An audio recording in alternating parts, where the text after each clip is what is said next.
สวัสดีครับ Good day management, investor and all participant online.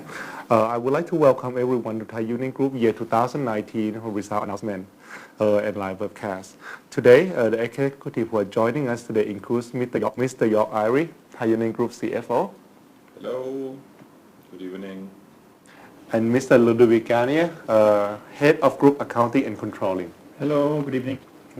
And myself, Bas Vayanon, Investor Relation Manager. The event today will comprise of approximately 40 minutes the presentation session. We go through what happened financially during year 2019 and fourth quarter year 2019. And we have the remaining 20 minutes for the Q&A session. Please do note that this session will be conducted in English. Should you have any question, please type in the question box and click send. We will raise those Q&A after the presentation finish and during Q&A session. Now, without further ado, I would like to pass on the stage to Mr. York Irie, Thai Union Group CFO, to start the briefing. Thank you very much. Okay, thank you, Kun Best. Good evening here in Asia, good morning in the US, and have a good day in Europe. Look at this first picture we have here. Look at the delicious seafood. You can enjoy the sandwiches you can make out of the fantastic products we have. An avocado tuna sandwich with some lime. That's just exactly the right entrance to a nice dinner with your family or at a barbecue or somewhere else. And that's why I'd like to introduce to you Thai Union. Most of you know us very, very well. But before I get started in Q4, I'd like to really remind you with regards to what's going on in China, with what people are facing. We really think of our colleagues there, our Thai Union colleagues, our friends in China, and we encourage all of you to take precautions, wash your hands with sanitizer or with soap, and be healthy. So before we talk further, we go right into the numbers. Q4 19, we do see a very solid operating profit,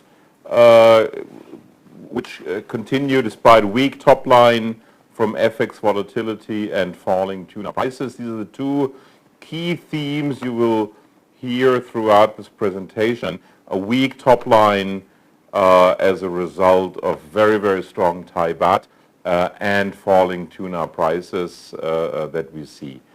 Our sales came in with 32.8 billion Thai baht. That is on a reported basis an 8.8% contraction. If we exclude the FX impact, it's a 3.7% year-over-year reduction, mainly from our Thai-based ambient seafood business, which is very, very dependent on the raw material pricing.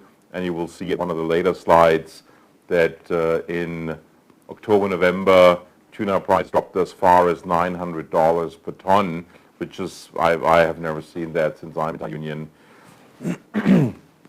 So look, top line, very depressed, on a very strong Thai baht that is causing more and more problems for the Thai exporting industry. Tuna raw material prices declined. Strong sales volume growth, so we grew our volume by 2.7% year over year, especially from growth in the frozen business and from the frozen business in the US. 16.1% gross profit margin, 5.3 billion in the quarter. That's more or less flat compared to a year ago. And considering that our revenue dropped by 8.8%, being flat year over year in gross profit means we have a real improvement in gross profit margin, up 122 basis points year over year. Continued focus on high margin businesses, gross margin recovery, continued recovery in ambient and frozen, and the branded tuna business in Q4 really was a very strong gross profit driver. 1.537 billion operating profit. That is a 2.6% increase in the quarter, year over year. Also a quarter-over-quarter change of plus 1.4%. We're 4.7% in terms of OP, in terms of revenue. We have been able to flex our SG&A cost somewhat.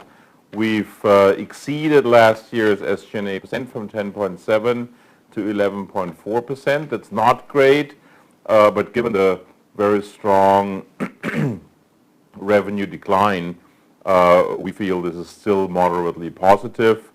But we do need to continuously focus on SG&A prudence. What we have not done in Q4 is rein in our marketing expenses. We believe that given the weak top line at this moment, it is very prudent to invest in the top line, invest in the marketing, into our new product development or product launches, and support our brands in top line growth. Net profit is 1.057 billion, 3.2%. That's a year-over-year contraction by 13.6%, primarily from one-off effects that we had a year ago, from two insurance claims that we had, plus so a year ago we had two insurance claims where we received money from the insurance, which was recorded as other income. We have some higher tax expenses, and then we also have one correction of financial support that we gave to a startup that we invested in. Not exactly a startup, but we supported this business, NutriFish, in France for some time in order to learn about a certain technology. We have impaired this loan or this investment, and that is weighing on our net profit. If we look at the whole year, we end the year with 5.2 billion in net income, and please be reminded this is always excluding the one-time legal U.S. legal-related settlements of 1.4 billion that we had in Q2 2019. You recall we accrued another $60 million before tax in to support us during this antitrust litigation. We've excluded this for the purpose of this management report. So 5.2 billion year-over-year normalized net profit. And I think the highlight on this chart is there are two highlights. One, operating profit grew 21%, EBITDA grew 9%. That's really great, despite a 5% sales contraction. And the second is a massive reduction in our net debt to equity, primarily from a 3 billion real cash-driven debt paydown and the issuance of a perpetual hybrid debenture in the magnitude of 6 billion, which is recorded as equity and not as debt. So two great messages. Profitability metrics are really up this year compared to 2018. Plus, we have achieved our deleveraging plans and are now in a net debt to equity range of 1.07, so below 1.1, which is a really good starting point for 2020 and shows a very healthy balance sheet. If we look at the long-term development around our gross profit margin and the revenue, I think this is a very noteworthy page, because what you can see here is if we look at 2017 and the first half of 2018, we were really struggling to keep our gross margins. Q1 2018 with 11.6% gross margin. So there was a real pressure on gross margin quality, and we've come out of this and stayed in a range of around 16% ever since mid-2018. And in the last 3 quarters, we've either been on or exceeded the 16% range. A Q4 with 16.1% is a really, really strong quarter in terms of gross margin, and we're very proud that we, despite the revenue challenges, despite an 8.8% revenue drop, we have been able to keep a very strong and very healthy gross margin. At this stage, I'd like to remind all of us that with the current Thai baht level of, or in Q4, of below 31 baht to the dollar, this typically translates to a real operating loss of $50 million in profits, because we're unable to transfer this to our customer prices. So at this very strong Thai baht level, we do have a depressed profitability. And if we then can still turn out a 16.1% gross margin with the net profit levels that we have seen, this is a really, really positive sign for our underlying financial strength and the healthiness of our business. A couple of recent developments. SpaceF, and you will hear more about SpaceF, is SpaceF is the world's first real large food tech incubator here in Thailand. We've joined up with Mahidol University and the National Innovation Association. We've invited 23 startups from Germany, India, Norway, Singapore, Thailand, and the US who have pitched food tech ideas, and we've accepted them into our incubator and our accelerator program.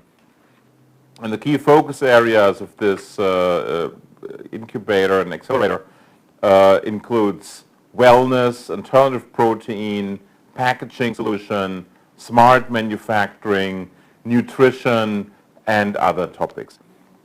We have started this together with the NIA and Mahidol to really shift focus and shift gears in terms of how can we bring outside-in innovation closer to Thai Union and tap into some of the real innovative minds in our industry.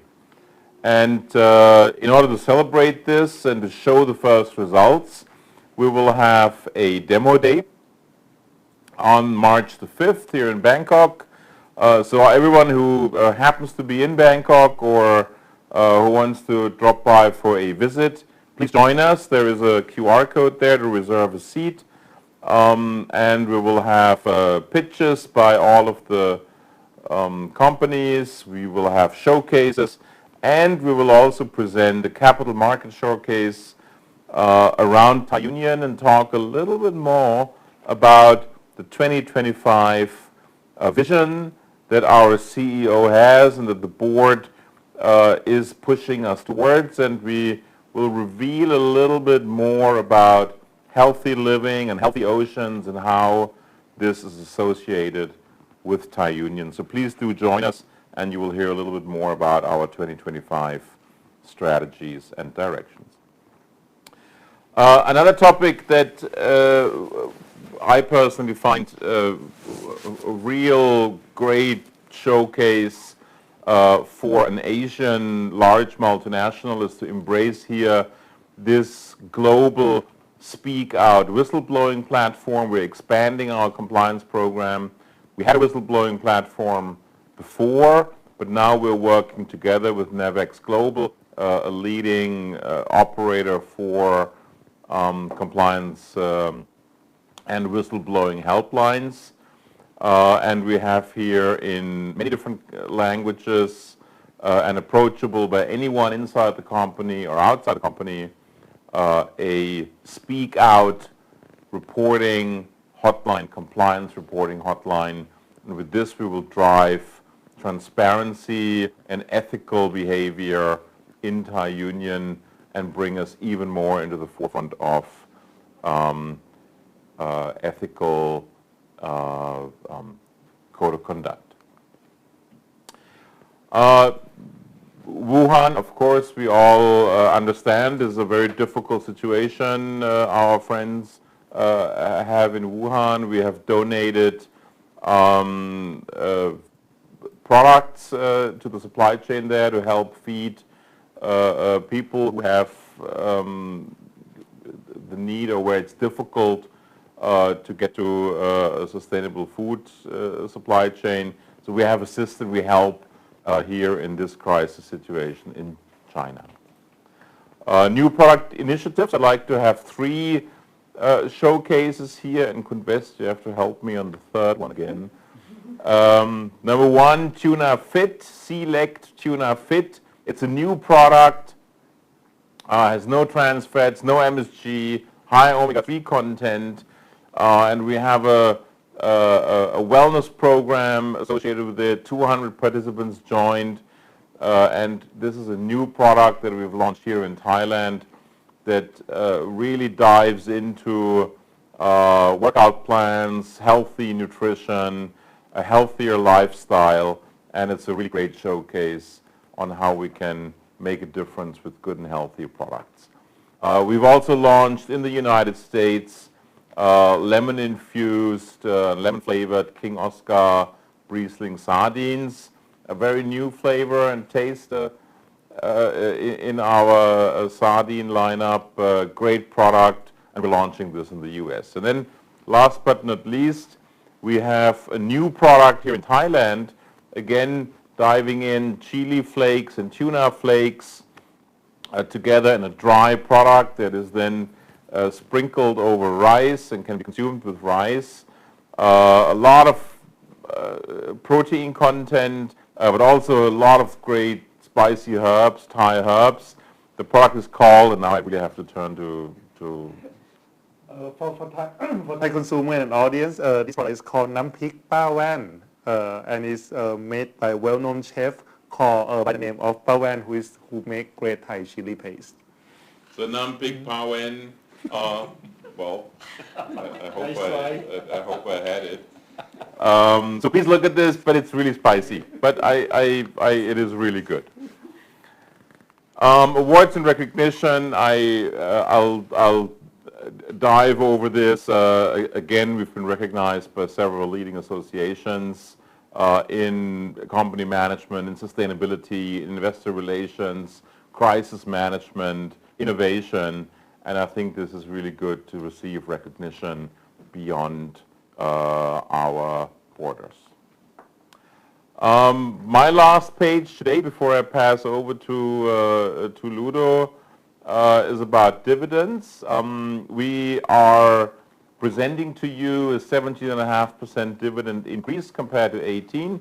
We've already paid 25 satang interim dividend for the first half year, and we will issue another 22 satang final dividend to make up to 47 satang dividend per share.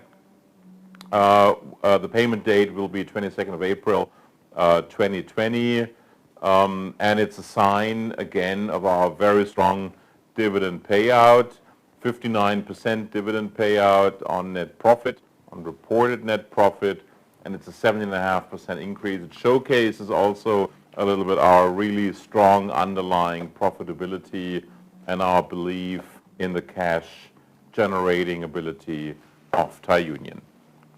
And with that, I'll pass it to Ludo to tell us a bit about more about the details. Thank you. Thanks a lot, Kun-Jorg. So here the key takeaway for Q4 19. So first of all, let's face it, we are facing a changing situation on the top line because our reported top line is declining by 8.8%. The majority of this is coming from the FX, minus 5.1%, and the organic growth is minus 3.7%. Again, this quarter, same situation that we had to face in Q1, Q2, Q3. We are facing a very strong depreciation of Euro, GBP, and USD. And here you can see the impact year on year, minus 11% for the Euro and minus 8% for the USD and the GBP. So once again, very strong impact. Excluding this impact, so the organic is declined by 3.7%, and this one mostly is coming from the Thai ambient operations and also Europe, and we will get back to this one. The volumes, on the opposite, are growing by 3%, We have a specific situation in the frozen and chilled seafood business, which is growing, especially in the feed business where the volumes are really growing. One achievement where we are very happy and very strong and very proud about this one is the gross profit. The gross profit in margin in Q4 19 stands at 16.1% compared to 14.9% in Q4 18. Overall, the gross profit margin are improving in all our categories and all our segments, but particularly in the ambient and the frozen businesses, even if this was sometimes performed to the detriment of the volumes. This gross profit margin improvement almost offset the top line decrease. So in absolute amount, the gross profit is slightly declining versus last year, but not that much. SG&A, we mentioned this one already. We managed to decrease a bit. We decided to focus and to continue to do some marketing costs to support the top line. So they are dropping by 2.8%. However, from a relative amount point of view, they are growing to 11.4% versus 10.7% last year. As a result, the OP, operating profit, is really recovering at 1.5%, growing by 2.6% year on year on this one. However, we don't see this recovery in the bottom line. Why? Because in the meanwhile, in the non-operating items, we are facing some decline in the other income. First of all, we have a one-off impairment of an investment. We'll get back to this one. Plus, we were benefiting also last year from some insurance claim regarding our factory in Ghana and also our chill business in Meralliance for something like 120 million baht. Plus, we are also facing this year with higher taxes, mostly coming from the improved operating profit. One point we did not mention here in the key takeaway, but something which is very important for us because it was a commitment from us. The cash performance and the decrease of net debt was clearly one of the key targets for Thai Union in 2019, and we made it. We will get back to this one again. So here our usual graph on the tuna price that we have. You can see in Q4 19 a huge and sharp drop compared to Q4 18 by almost 33%. If you remember, our story is we can manage when we have some gradual increase or decrease. However, when you have such a drop, it's very difficult for us to manage. It's difficult for us to manage for our OEM business because, of course, first of all, we need to process all the fish that we have in inventories, and it takes a bit of time. And in the meantime, sometimes we have to decrease our selling prices because in the tenders, of course, the customers, they will see this fish price dropping. However, so 950, as Jörg mentioned, is kind of a record low. It has been a long while since we have not seen such a small amount. However, you can see here, we just indicate for January 2020, we are back to a more normal range, which is $1,350, and we expect this range of price to remain for the whole 2020. So here on slide 20, the top line, you can see that for the Q4 19 performance, as I said, it's a decline by 8.8% and minus 3.7% before currency impact. So we achieved 32.9 billion baht in terms of sales. And again, the key drivers for this one are the ambient business, mostly coming from the fish price, which is dropping from the tuna fish price, which is dropping by 33%. On the full year, so we achieved 126 billion baht, declining by 5.3% compared to last year, and declining by 1.4% excluding the FX. So again, on the full year, and this is really the story for 2019, the impact of the FX drop and the appreciation of the Thai baht versus our key currencies for us, USD, Euro, and GBP, is really significant. However, in terms of organic sales, we also have a drop, but this is quite limited to 1.4%. Here you can see on our bridge by segment, and you can see the key contributors to the drop are the tuna segment, the shrimp segments, and also the pet care segments, as we said, mostly coming from the fish price drop in Q4 19. We have also some growth coming from the lobster and the value-added business. We are very happy with the development of this business and these segments in Q4 19. But here again, you can see we have two very large boxes for the FX. The first one coming from the USD, minus 900, and the second one coming from the Euro/GBP, it's combined all together, minus 945. So here you can see total 1.8, 1.9 billion baht just coming from the FX. This is a massive impact for us. Without this impact, the result on the top line would be really different. On the revenue structure, so we have a bit of change, and I like this chart because you can see the development over the last 5 years. So key components. First of all, you can see a decline in the European and the USA to 28 and 40%. So this is coming partially from the FX, and you can see also an increase of the domestic market. We are very happy with this one. We started 5 years back at 8%, but now the Thai domestic market represents 12% of our sales. This is a huge achievement. This is something we wanted to develop, and we do it. On the breakdown by business, we don't have a lot of changes, almost the same situation. So I will move quickly on this one. So gross profit. This one I would like to insist a bit on this one. Why? Because if you remember 2 or 3 years back, we were facing a very volatile gross profit. And we were saying, okay, we want to stabilize and we want to increase our gross profit margin to a level of 15-16%. And here you can see over the last 3 quarters, we have been over-delivering compared to the 16% target. So overall, very happy about the gross profit margin. Of course, from an absolute amount, we are still declining versus last year by 1% due to the top line. However, on the full year, we achieve a record high gross profit by 20.1 billion, first time over the last 5 years, and we are growing by 6% versus last year. And over the full year, our gross profit margin stands just below 16% at 15.9%. We are very happy about this one clearly. Again, the key contributors for this one, we are recovering almost everywhere, and especially the frozen and the chilled business, which were challenged last year, are really improving versus last year. On the full year, we are growing almost everywhere. OP, so OP is just a result of the gross profit improvement. The SG&A are slightly declining by minus 2.8%, growing again due to the top line decrease in terms of relative amount.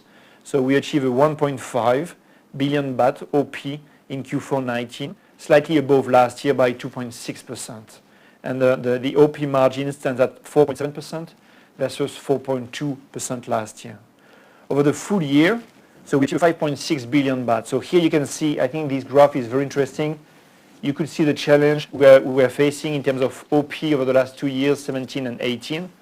We were achieving an OP between 4.7 to 4.9. And then in 2019, we increased by 21%. And we are very happy about this one. We work a lot on this one. Of course, we are not yet back to the level of 2015 and 16, which were record high, around 6.8 billion baht. However, we are very happy with this performance. EBITDA, so here which represented the EBITDA, restating the one-off from the antitrust, just for you to remember, the impact of the antitrust that we recorded in Q2 19 was 1.8 on the EBITDA and 0.4 on the tax. The net impact was 1.4. So here we achieve over the full year a 12 billion baht EBITDA. This is, you can see over the last 5 years, this is record high. We are very happy about this development. Of course, this is coming from the OP improvement, and this is also coming from the share profit, which is quite strong, mostly coming from Avanti Feeds on this one. Even if again we had in this one some one-off, and I will get back to this one again. But on the EBITDA, and this is part of the definition for the very strong cash generation in 2019, EBITDA was strong, so the cash generation is also very strong. Net profit, as we mentioned, so here we achieve 1 billion baht, 1.1 versus 1.2 last year, slightly dropping versus last year by 13.6%. Why? Mostly, again, because the other income is declining, something like 400 million baht. Part of this one is coming from the impairment we recorded on one investment, and part of it is recorded from some one-off we recorded last year on some insurance claim in Ghana and in our chilled business. So the total drop of the other income is something like 400 million baht. Plus we have also some increase in the tax expenses. Last year in Q4 18 they were specifically low. Now we get back to a more normative situation. Over the full year, we achieved 5.2 billion baht, so growing by 0.5% versus 2018. Again, we are happy about this development on the net profit.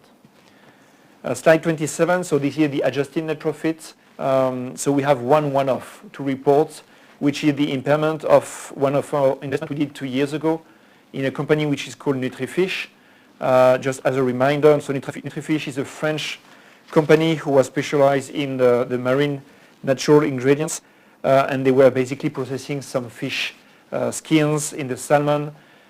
We knew from the beginning that this business was risky. However, we were very willing to learn from these businesses because we have some ideas to develop this kind of business also from our Thai-based operations, and we have learned a lot. Obviously, this company was in a difficult economical situation, plus they were facing some technical issues and some issues in access to the raw materials. We have been working a lot over the last 2 years with them, and the technical issues have really improved, and we are very happy about this one. However, for the time being, we are not able to fix the last point, which is the access to the raw materials.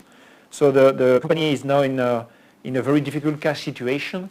This is why we decided to take a very conservative approach and to impair the whole amount of the investment that we did 2 years and last year also on this one. So the impact is 173 million baht recorded in the line other income in Q4 19. And this is the only adjustment we want to report for this quarter. EPS, so EPS is just a consequence of all what we said, so decreasing by 13.6% in Q4 19, but year on year increasing by 0.5%. And again, we are very happy about this growth. So Red Lobster, as you know, Red Lobster is traditionally loss-making in Q4, and it happened again. So the net impact coming from Red Lobster is a loss by 165 million baht in Q4 19. So the breakdown, everything is almost the same for the other income, the finance costs, which are quite kind of stable all along the quarters. But the main changes are coming from the share of profit. Share of profit, Red Lobster achieved a loss by 243 million baht versus last year they were at minus 200. So we have a deterioration of the performance of Red Lobster in Q4 19. Let's be very clear, we are not happy with this performance. We work very closely with the management there to turn around the business and to change the situation.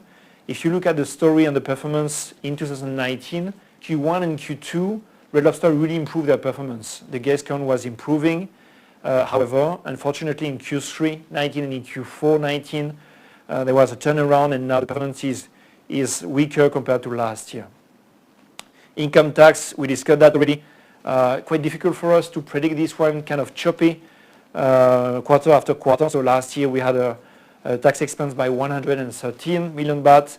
This year we have a tax expense by 38 million baht. So we try to be a bit more conservative here.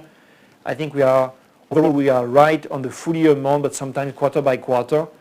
We had some surprises, especially in Q4 18. We were a bit too aggressive in the tax forecast. That's why we had in Q4 18 such a big tax expense. Now in 19, I think we are more conservative, so we don't have such big swings happening every quarter. So on the slide 30, this is our performance in terms of cash flow. We are very happy about this one. That was clearly one of the key targets and the key focus of the whole group and the whole management in 2019. And we achieved historically high 3.6 billion baht free cash flow in Q4 19. Very, very high. So where does it come from? If we try to explain that. So part of this one is coming from the fish price drop. Of course, if the fish price is lower, so the cost in our inventories will be lower. Plus we managed to decrease also a bit the volumes that we have in the inventory, so we have less pressure coming from on the net working capital in Q4. The EBITDA, as we mentioned, is good. In 2019, we are very happy about this one. Plus also we did some specific focus and some specific program such as factoring implementation in the US and also in Europe. For the timing in Q4 19, the impact are not that big. However, it helps also. Of course, we don't think such a performance is sustainable. 3.6 billion baht in one quarter is really record high. Over the full year, so we managed to deliver 7.1 billion baht Free cash flow, if you remember last year, 8.4 was really, really high. Of course, you always need to look at the long term. The 8.4 that we delivered in 2019 was partially explained by the low 2.9 that we delivered in 2017, because of course the fish price was increasing in 17 and then dropping in 18. So we have less pressure in the net working capital. 19 we have kind of the same story, plus very strong EBITDA. The impact on this one on the net debt, moving to slide 31. So we had at the opening of the year a net debt amounting to 64.4 billion baht, and we managed to drop to 55.2 billion baht. Again, that was clearly one of the targets that we had within the group over the last 2 years. We said, okay, we were above 1.3, 1.4 net debt to equity ratio, and we said in quite a while that we are willing to get back to 1.1. Here we managed to get to 1.07, so very happy about this one. The key drivers are the EBITDA. So here you have the EBITDA including the antitrust, be careful on this one, which is 10.2. Again, if you add back the 1.8, then you reconcile with the 12 billion baht that I was mentioning before. The other key driver is the capex, 4.6 billion baht. We continue to massively invest in our facilities, in our operation. We had also the interest paid, the dividends also, and also we have the insurance of the perpetual debentures. If you remember in Q4 19, we issued 6 billion baht. But the organic performance is really a decline by 3 billion. We managed to repay 3 billion of the net debt, and we are very happy about this one. The focus will continue on this one, but I think the achievement that we did in 2019 is really good and excellent. On the funding, there is not much change by currency, almost the same situation. By maturity, of course, we have a bit of a shift because we refinance some of our debt. So now the long-term debt is 75% versus 65% last year, and you can see here the breakdown by maturity, but I can go quickly on this one. The ratio, so the ratio here, these are the usual ratio. Maybe I don't need to comment all of them. I would just insist on the debt to equity, 1.07. We said we want to get back to a range of 1 to 1.1. Why exactly where we want to be? A bit better. That's good. We want to continue this one. Net debt to EBITDA, we are right now at 5. We want to be between 4 to 4.5. So here we can improve a bit. But the net working capital also here is quite a good achievement. 105 days and 77.6 billion baht. I think we are very happy about this one. Now, having said that, I will give it to Khun Best to comment for the financial results by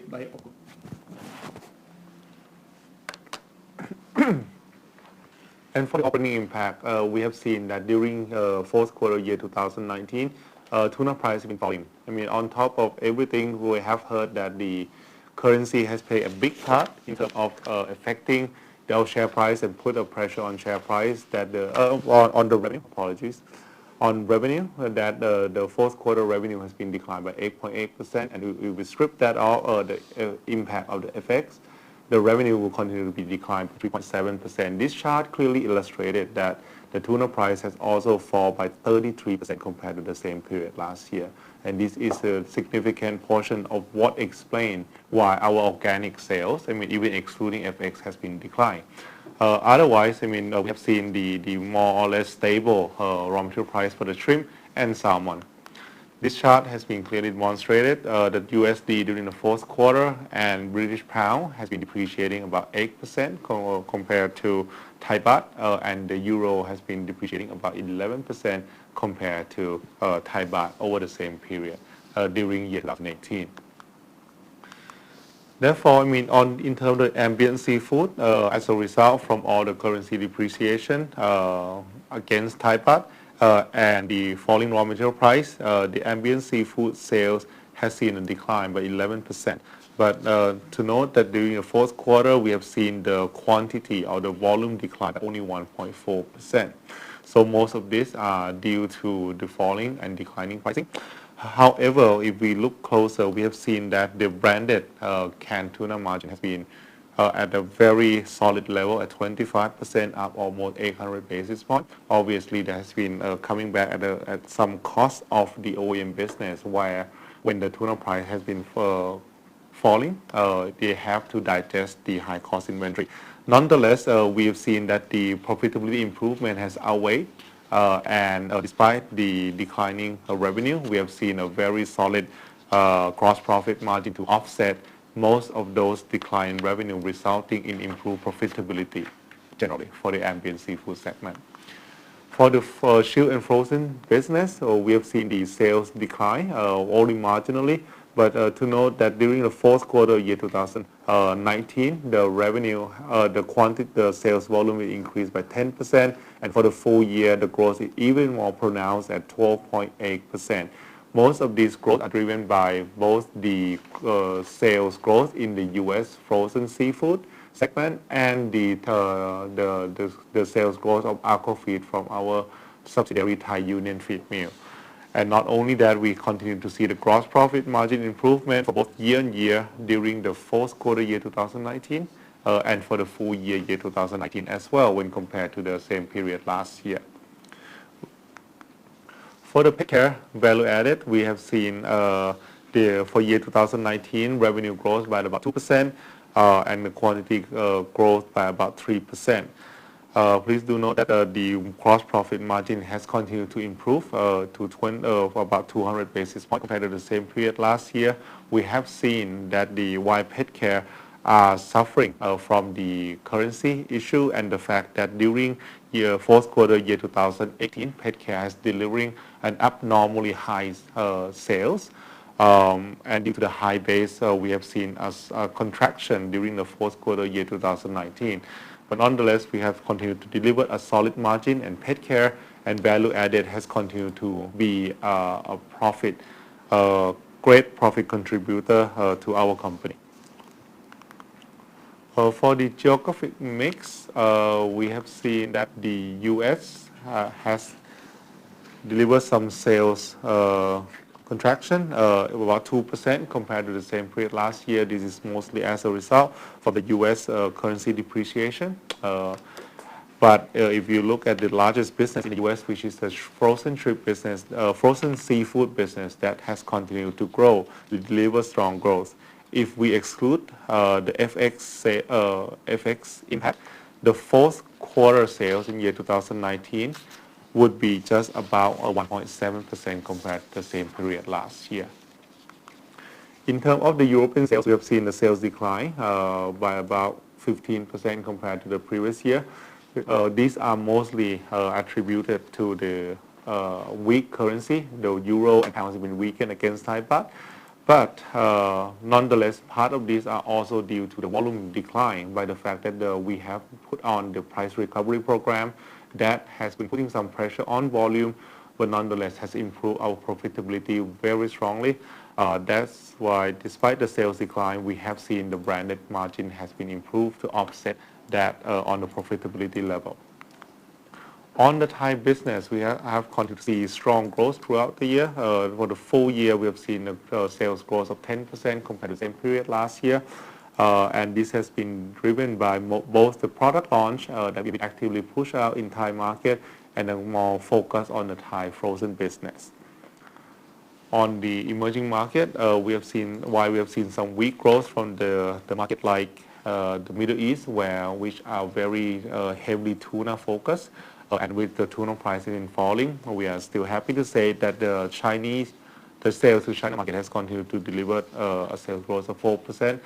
Although, the coronavirus has really played a risk going forward into year 2020, at least in the first half of this year. For the segment profitability, we have continued to see that the pet care has continued to contribute a good chunk of the gross profit contribution, now contribute roughly about 20%. And ambient seafood and frozen has continued to deliver a strong profit margin improvement compared to the previous year. And with that, we go to the business outlook. I would like to pass on the camera to Mr. Jörg. Okay, great. Thank you, Ludo. Thank you, Kun Best. Look, this is the time of the year where we come out with with an outlook, with a business outlook. What does 2020 bring? We'll give you some guidance, but we also wanted to frame a little bit the key pillars that we're going to look at in 2020 and how we believe we can drive and we want to drive our performance. And look, the headline here is we remain committed, committed to our strategy, committed to be the world's most innovative seafood operator, delivering highly nutritious and responsible food products to ensure sustainable value for our stakeholders. We are absolutely committed to the steps we took in the last years to enhance our product portfolio, to remove loss makers, to drive margin accretion, to drive our P&L quality. And here we want to look at four pillars that we believe shape a little bit the discussion over the next couple of months. And one is, look, we started to talk about innovation a lot, and I think this whole discussion around innovation is more and more percolating towards a discussion on what are the new value-enhancing businesses that we're going to enter into. You've seen our investment in the marine ingredients, the oil refinery, but also protein and flavors. You've seen our discussions around added value. Added value is a very strong growth driver, but also things that are maybe not as new, but that have played a little bit of a side discussion always, the pet care business. We've not spent a lot of time to talk about pet care and what pet care can bring to the overall discussion today. In today's analyst meeting, one of you asked a question on what are the key value drivers in pet care. And yes, this is about similar themes that we see in human food, nutrition, nutrition-enhanced pet food, treats, convenience, but also alternative protein. So we see, for example, our pet care team has teamed up with one of the incubator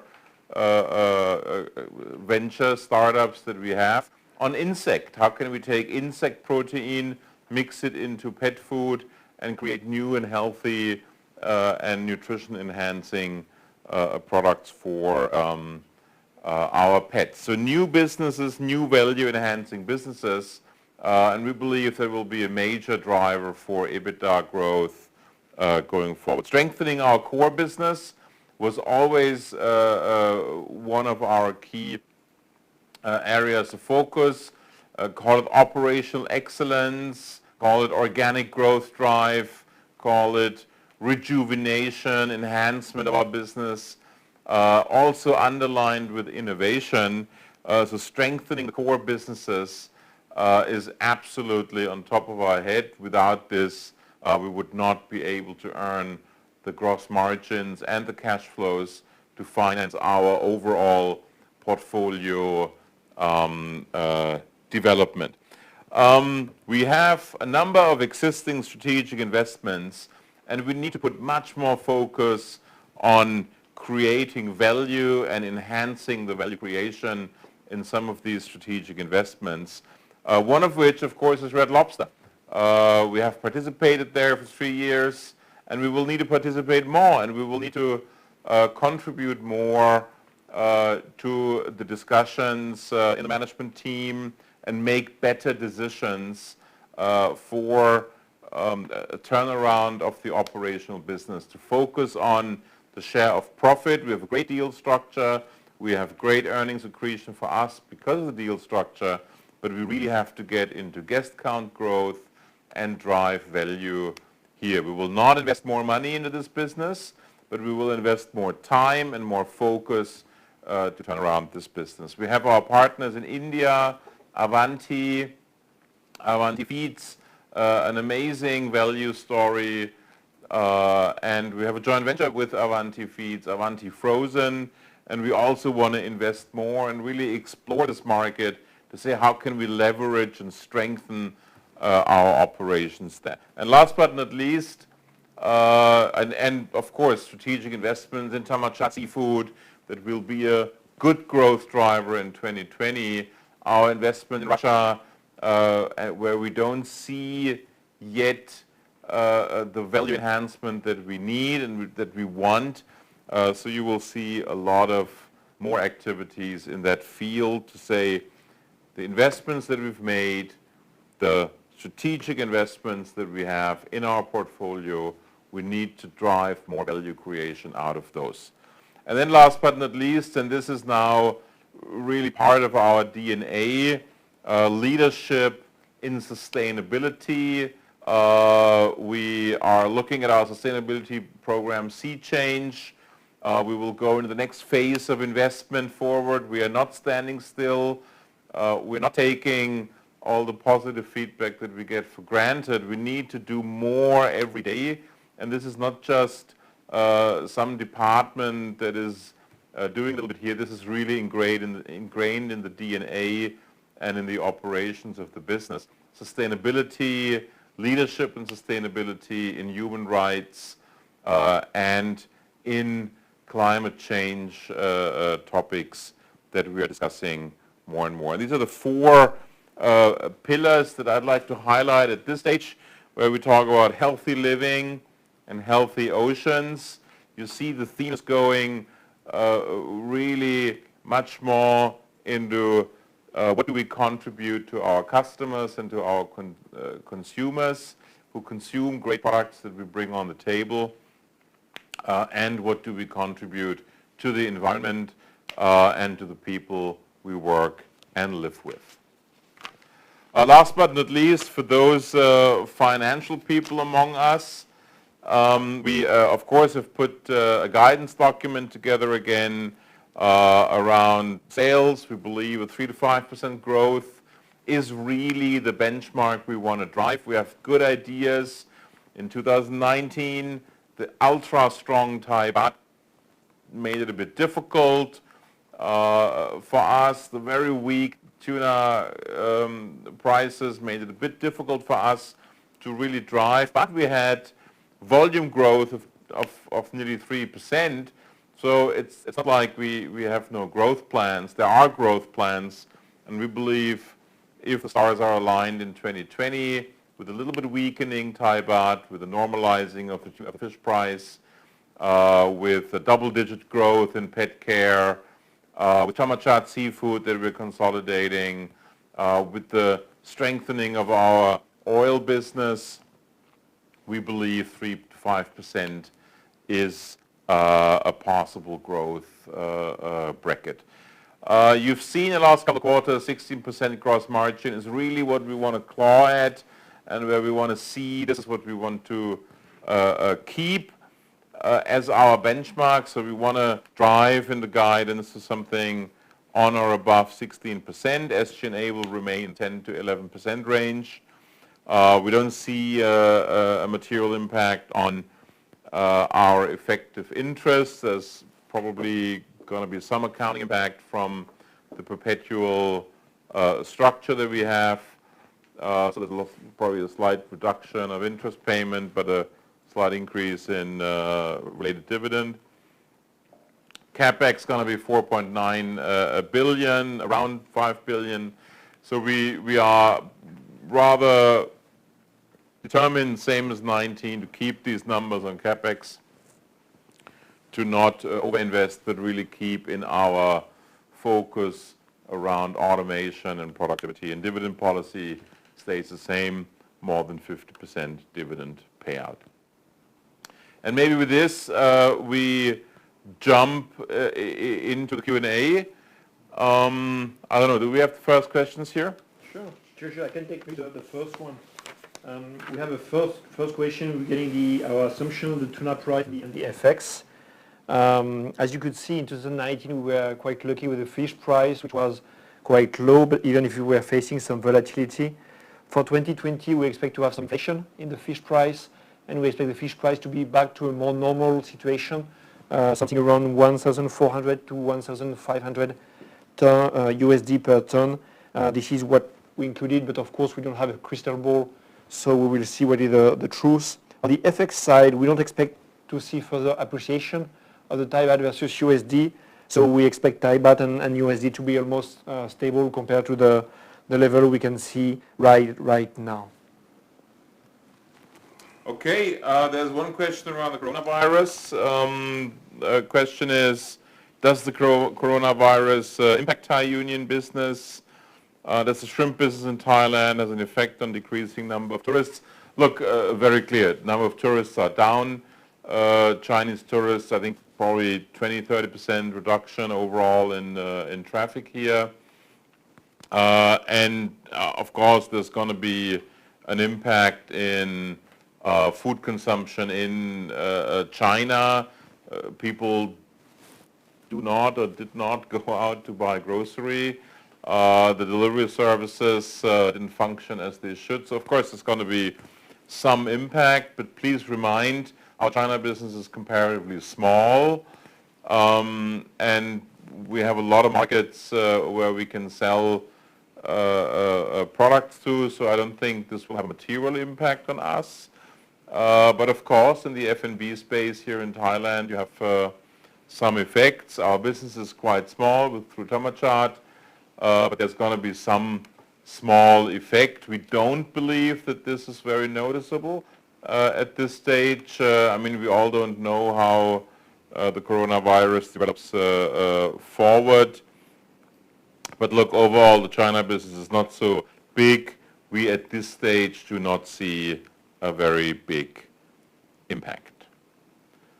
Questions here on TFM listing. When would be the new timeline for TFM? Look, the market condition is not fantastic, and I think we picked this up. The business is growing very strongly. Net income was growing. I think competitiveness is growing, so I think we're very happy with TFM. So we really want to pick the right time to maximize valuations and launch this very successfully. And we will IPO this when the time is right, when a good window opens for us. That's when we will be back on the road. We have a next question regarding where are we on the price negotiation of the branded business in Europe, especially in France. You know that in January and February every year we need to agree on the price increase with our customers, the retailers, especially in France, where we have to agree as per law before the end of February. So far, we didn't hear anything specific on this one, so we assume everything is fine. Of course, we don't disclose any specific information, but so far there is no bad news. So the news is good news on this one. Look, question on what are the factors that drive revenue growth, 3.5 to 3 to 5%. Of course, the analysts who were with us a year ago will remind that we said we're going to grow 5% in 2019. Now, this didn't happen. But look, I think we also need to recognize things change in the year. Who would have thought that the Thai baht is strengthening so massively against all major currencies? And this has really affected our growth trajectory and our competitiveness, quoting business, especially to the United States. So I think things change and we have to work with this. Our current assumptions are, I would think, quite substantiated and prudent. There is volume growth from innovation. That is one key driver. We expect double-digit growth in the pet care business. We expect some strong support from large clients in the US in pet care. We will have the first year of really strong contribution from our tuna oil business. The business will be doubling, so we will see here something in excess of $10 million in revenue contribution year over year. And we expect with a weaker Thai baht that especially our frozen business, but also our ambient business, will gain in competitiveness. and be stronger in terms of our export activities. European team has a lot of strong plans to get out of a little bit of a volume slip and move up. Again, very innovation driven. And then last but not least, we have Thamachat Seafood that we're consolidating for the first year. So there is some top line contribution, I think $25, $30 million comes from there, with a very strong growth trajectory in the budget. So we believe 3 to 5% is a doable growth plan. Next question. So we have an accounting question for next one. So some people notice that in the face of our P&L, we have a new line, gain on financial instruments for 1.2, so which is quite significant for the full year 2019. So this is mostly due to the implementation of IFRS 9. And if you remember, we explained to you already that we did not restate 2018 for IFRS 9. Why? Because it's too complex. So for this very specific accounting standard, we are not requesting to restate 2018. So what we do, in fact, is we take the balance sheet at the end of December 2018. We just restate the balance sheet, but not the P&L, and then we record 2019 with the new accounting standards. And indeed, there were some few changes in our P&L classification. So talking specifically about this new line, the gain on financial instruments, there are two key components in this one. The first one is related to 700 million baht coming from Red Lobster interest. If you scroll up, we have a line which is called interest income, which looks to be decreasing compared to last year. Because now in our P&L, it amounts to 324 million baht versus more than 1 billion last year. So last year, we recorded the whole amount of interest from the lobster in this specific line. And the drop is roughly 700, something that you can see here. So here we had a long discussion with our auditor on this one. And right now, the way the Red Lobster is designed, so we remind you these are preferred shares, so we need to assess the fair value of these financial instruments. And the fair value is recorded in this specific line, the gain on financial instruments, and then when we are paid for the interest, then we will record the amount which is paid in the interest income. And this is exactly what we did in 2019. So you have 200 million baht which were paid in 2019, which are recorded in the line interest income, and 700 million baht which are recorded in the gain on financial instruments. So this is the first component of this one, and there is a second one also, which is 500 on gain on derivatives, on derivatives where we do not apply the hedge accounting. So we always have these kind of topics, but last year it was recorded on the line above, gain and loss on exchange rates. You can see this year we have a very small amount. Last year we were more than 900 million baht. So this year you have 500. So I'm sorry for that. We have a bit of classification topic, but this is due to the implementation of IFRS 9, and hopefully in 2020 it will be more comparable on this one, even if you need to admit and we need to accept that the implementation of IFRS 9 will be a bit of volatility in our numbers, but that's okay because everyone will have to face the same situation. Yeah, I think it's a good point you're mentioning here, Ludo. Over the last 1 or 2 years, there have been some really significant accounting changes, IFRS 9, IFRS 16, and that has an impact. And I think everyone has to review and reflect on how numbers are represented and what the moving pieces in the P&L are. Some items help us stabilize, like the hedge accounting. Some items, like all those lease contracts, are not helpful. And also some other derivative topics make it more complex. So I think overall what we see is a growing complexity of financial reporting. This is not because of us, but this is because regulators and the accounting boards want it that way. I'm not always certain that all of these changes make things more understandable. That's probably an understatement.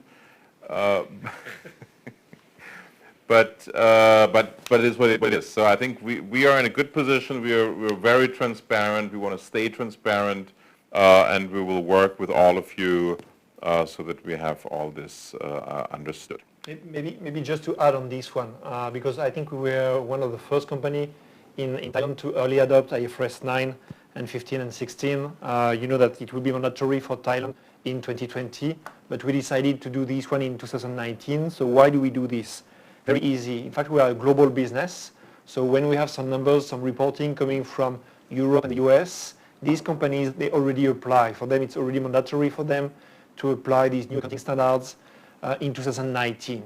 So here the choice that we had was either we took the numbers, we restate them, and we get back to the old Thai GAAP standard that we were using before, or we decide to early adopt and to move straight in 2019. And we decided for the second option. It brings a bit of volatility. I can encourage you to look at the financial statements because we try to be very transparent in this one and to explain clearly the bridge on this one. We cannot restate the P&L 2018. I'm sorry for that. It would have been too complex, and this is one of the exceptions which is allowed by the IFRS. But I think what we wrote in our financial statements is quite understandable on this one. Okay, thanks. Look, which segment will be the key driver for revenue growth, 3 to 5%? As I mentioned, pet care, double-digit growth, very, very clear. The shrimp business is likely growing 5 to 10%. The ambient business maybe more challenged. We don't think it's shrinking. We are thinking we are growing there, but I would not expect a growth to be more than 2 to 5%. So I think the key drivers, pet care, marine ingredients, our culinary business, very, very strong growth contributors. And that, with no more question, and that concludes the live webcast session for Thai Union Group year 2019 result release. Thank you very much for your time and your participation today. Thank you very much for executive participating with us today, to Mr. York Ari and Mr. Ludovic Garnier. And if you have any further question, please feel free to contact our IR department anytime during an office hours. Thank you. I wish you have a good day. Thank you very much. สวัสดีครับ Thank you. Thanks a lot. Good evening.